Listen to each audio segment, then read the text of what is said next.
estatística de uma infância sob ameaça, sob risco. 500 mil de crianças e adolescentes são vítimas todos os anos de violência sexual no Brasil. O crime é cometido, na maioria das vezes, por quem está próximo a eles. Os casos registrados, mostram que esses abusos são, na grande maioria, por familiares ou conhecidos. Eu estou recebendo aqui hoje a psicóloga Marisa Elias, do Núcleo de Atenção Integral a Vítimas de Agressão Sexual no Vidas, aqui da Universidade Federal de Berlândia. A gente estava conversando aqui, o quanto é uma situação triste, uma situação que nos assusta e impressiona, o quanto é preciso que a gente pense todos os meses como proteger. Eu vou começar agradecendo a você, viu, Marisa?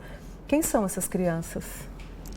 Essas crianças, elas são crianças pobres, na sua maioria crianças, as que chegam no serviço, elas são crianças pretas e na sua maioria meninas. A gente precisa entender isso como um problema que é social. É um problema que precisa ser pensado num âmbito dentro da política, dentro das políticas públicas, para ser protegido, para que elas possam ser cuidadas. Então, são meninas que buscam o serviço, muitas vezes levadas por alguém. Certo. Porque a vergonha, o medo, por serem pessoas próximas, na sua maioria das vezes, elas demoram para procurar o serviço ou às vezes são necessárias denúncias. Então é um problema que nos assusta muito, que nos preocupa muito, porque o cuidado é necessário.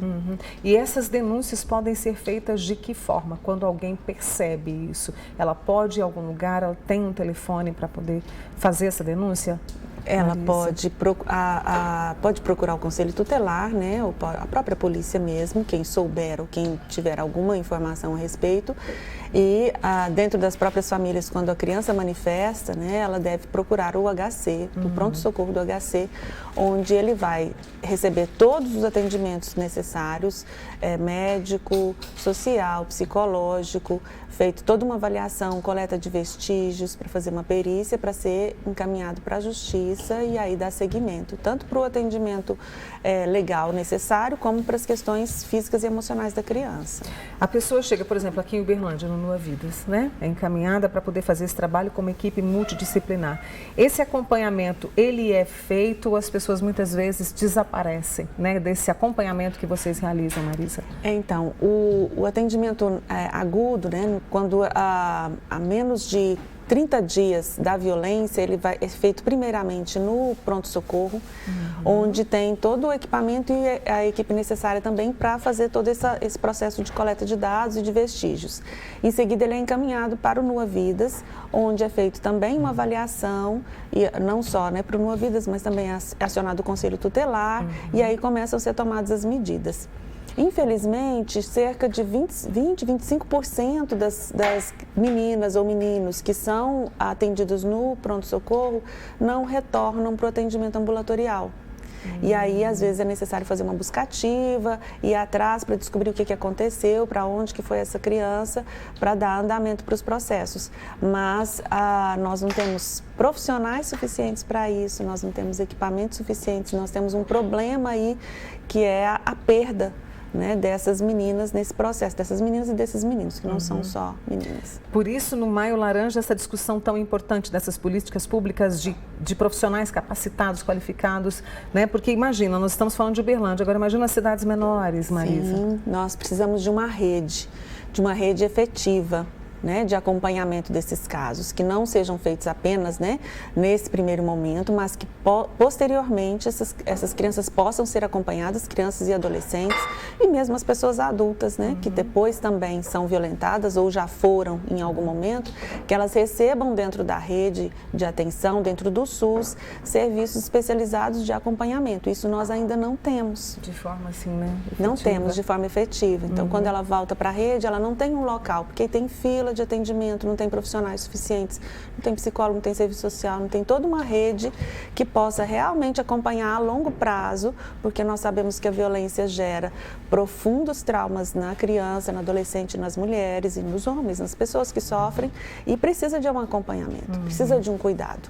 E Por nós, isso, infelizmente, não temos. tem que ser prioridade. Eu tô aqui, você está me explicando, tem que ser prioridade e nós temos que cobrar isso, né? Nós temos que cobrar, porque a gente está falando de crianças e adolescentes, a gente está falando de traumas, a gente está falando de famílias muitas vezes destroçadas. E esse agressor também precisa de acompanhamento? Eu falei agressor, não sei nem se eu usei a palavra certa, viu, Marisa? Sim, usou, é agressor. É agressor mesmo, É agressor.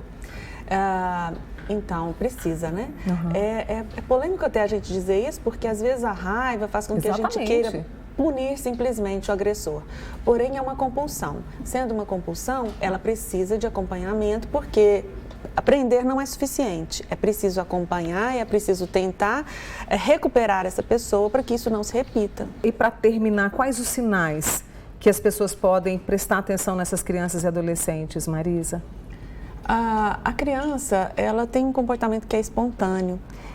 Então, observar mudanças de comportamento. Certo. Se a criança tinha atitudes, começa a tomar atitudes em relação a ficar muito agressiva ou ter comportamentos, às vezes, inadequados, quando ela é muito pequena. Quando ela é mais velha, ela começa a ficar mais arredia, recusar contato, recusa ir na casa de algum parente, começa a ficar resistente.